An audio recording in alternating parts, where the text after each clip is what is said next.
Yeah, so I go through these seasons of change where sometimes I just want to binge on sugar and liquor and cigarettes, junk food. Just, I don't even think about my diet. I just eat whatever comes, you know what I'm saying? Just whatever my heart desires to. Like, usually if it's just, if it's not like fast food or like a sub sandwich at Quiznos, I'll obsess over like sugar.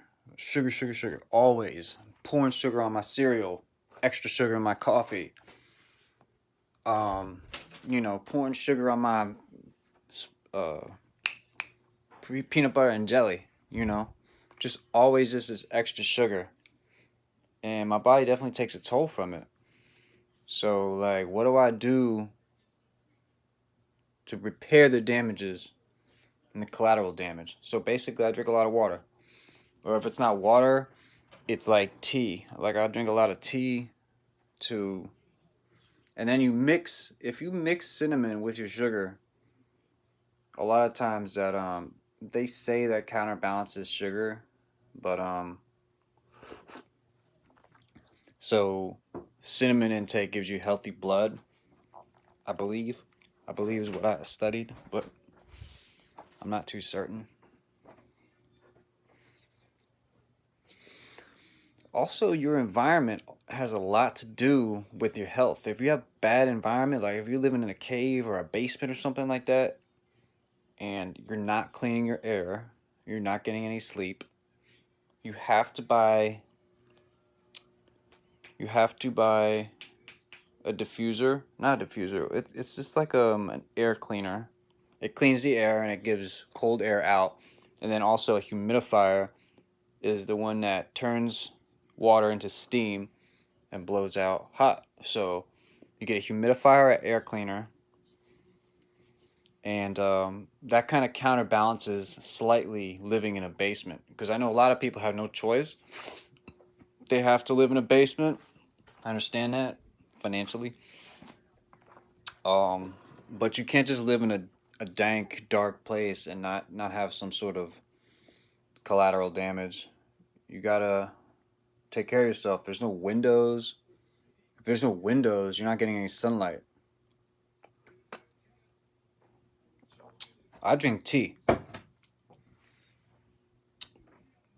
Tea if I'm starting to drink too much, if I'm starting to eat too much sugar, I'm starting to get all diabetic and shit, I go straight to the tea. Cause usually you can dig your way out of problems that your body starts getting into diet wise. The body is very, very resilient, the human body, especially to pain. Over time, however, like if you take a lot of medication over time, these things start eating away at your tissues. So you gotta be wary of what you're putting into your body. A lot of the processed shit that we like to eat, when we say processed, we just mean a ton of other ingredients. You don't know where the ingredients are coming from. That's essentially what we mean. But processed, my God, it's such a stretched out term. It's such a bastardized term. When we say processed, it's probably 10 times worse than what we're actually thinking processed is. Oh yeah, it's just falling off a conveyor belt. Not always. Some processing means people handling it with their raw hands, not changing their gloves, not even wearing gloves, scratching their balls, and then turn around touching your stuff, and people getting their fingers chopped off at the Dorito plantations, and then people turn around and don't even report these incidences or write any grievances. They're just robot workers. They don't want to lose their job, so they don't even say anything. I mean, processing has a very wide array of things happening to your food. To your food. All right? Department of Agriculture, they can't pinpoint every single problem that happens in America all at once. So some people suffer and others don't. But the thing is, man, you gotta always be wary of what's going on with your food, what you're intaking. I decided that I need to drink a lot of tea, and so instead of boiling water the old traditional way, I have a instant boiler. things like that. You just take these steps. You take steps to make it easier for you to get organic things to your body, right? That's all you gotta do. So, a few years ago, I was on a salad kick. I was eating baby sprouts, broccoli sprouts, spinach, kale, arugula, just nonstop salads all day, all day. I would add some cheese and some salad dressing as kind of like a way to make it more interesting to eat. Had no meat for like a whole year. No meat, no meat, no meat. No fast food, no meat. Cause I felt bad, man. I felt bad. My dad got his teeth pulled out because he had to go get cancer treatment because they scammed him into getting his teeth all pulled out of his mouth to make him feel miserable while he's going through cancer treatment. That was a way of keeping him down. Pull your fucking teeth out so you can't even chew any food anymore. So he had to get radiation therapy, and it's like a laser. And they convinced this man that, oh, the laser, if you don't get your teeth pulled out of your mouth, the laser's gonna bounce off your teeth and kill you. That was their excuse for making this human being pull all of his teeth out of his mouth. As if that's a humane thing to do. As if having no teeth is of God. You're a Jesus figure. You're a hero. If you get all your teeth pulled out. Let us pull all your teeth out. Pay our company $10,000 to pull all your teeth out. Every extraction. Oh, you got 10 extractions? You got 10 teeth? We'll pull them all. You won't want to have one tooth. You won't want to have one chance of that laser bouncing off one freak accident that may probably only occur once in a million. But we're going to convince you that it's a serious problem. Meanwhile, those extractions are $3,000 a piece. Dentists making a killing off you, the taxpayer. They should be serving us, kissing our ass daily. Yet we're paying them. What's the point of living? So I became wary.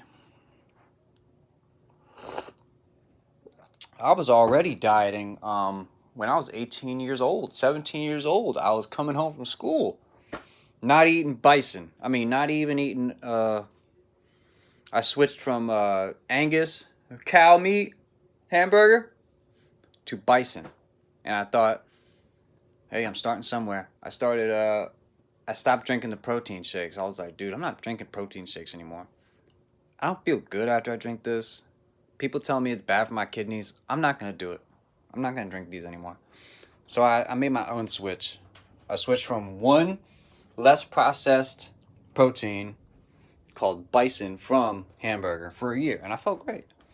I really did feel great. I integrated vegetables into my life, something I never did until I was like 18 years old. I mean, I would have the occasional salad, but I never considered being a vegetarian, ever, in my life.